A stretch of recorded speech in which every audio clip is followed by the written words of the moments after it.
And still with us here on the anchor desk, we're so pleased to have Fred Rustmann, the former CIA case officer, chairman and founder of the CTC International Group.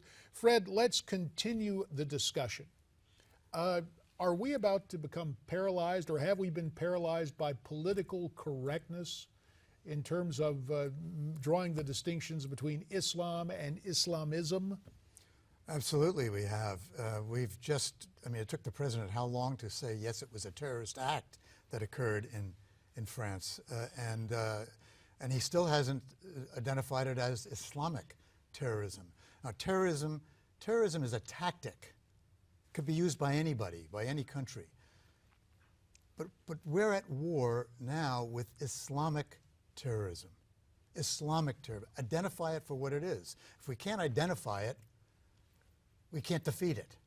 But don't you think the reasoning why the president, and some would say that's the reason why the president is doing that, because he doesn't want it to come as a war against that particular religion, that it's not representative of the majority of Muslims? That's why he's doing it, but I disagree with him. I think you have to identify your target.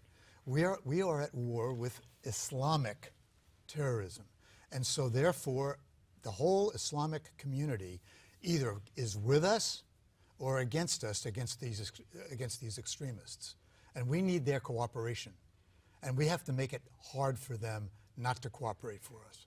There is another discussion going on here in terms of the responsibility of those in the media to be respectful of other faiths.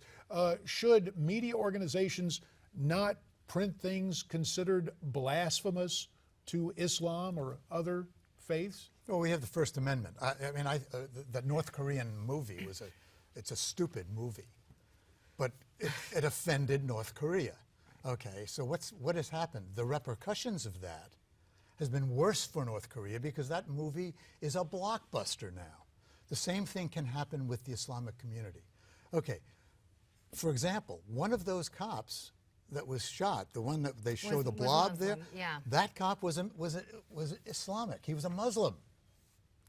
Okay, right. Now, I'm sorry he got shot, but maybe that can work to our advantage in getting the Muslim community on our side to stop these extremists from doing what they do. What should we be doing here in the United States? Because Charlie Hebdo had been attacked before. Right.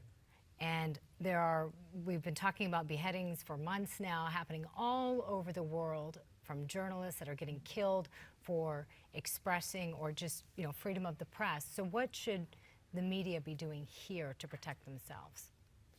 Well, the media has to protect themselves. They've got to have their guards out in front of the Washington Post. But they did that in the magazine. They had a guard, and that guard was shot. And they're going to get hit.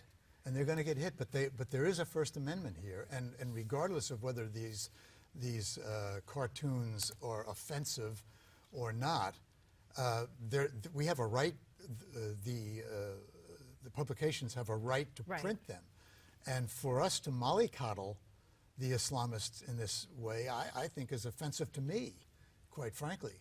I think that we need intelligence, we need help here.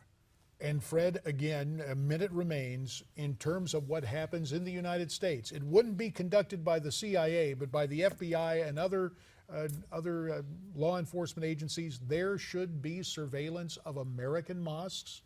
Well, we are already doing that. I mean, we would be terribly remiss if we weren't surveilling these mosques. But yes, double your efforts and go in there and recruit good Muslims to tell us about the bad ones and what's going on. It's an intelligence operation, not a police operation. We need to stop it before it starts, before these hits are made, not afterwards. We only have about 20 seconds left, but real quickly, some people have been responding to this by saying that we should show even more of these cartoons on air, that show that we're not afraid, freedom of the press. Do you agree with that? I'm mixed about it. These cartoons are stupid. They really are stupid, kind of like that North Korea movie. It was dumb.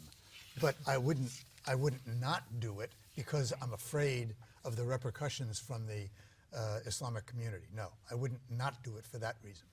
Fair enough. And speaking of freedom of the press, You exercised yours, I did. Fred Rustmann. The name of the book is The Case Officer. There you see it. And it was written by the case officer who joined us here today, Fred Rustmann. Fred, again, we thank you for your time. Still to come, Dr. Zuhdi Jasser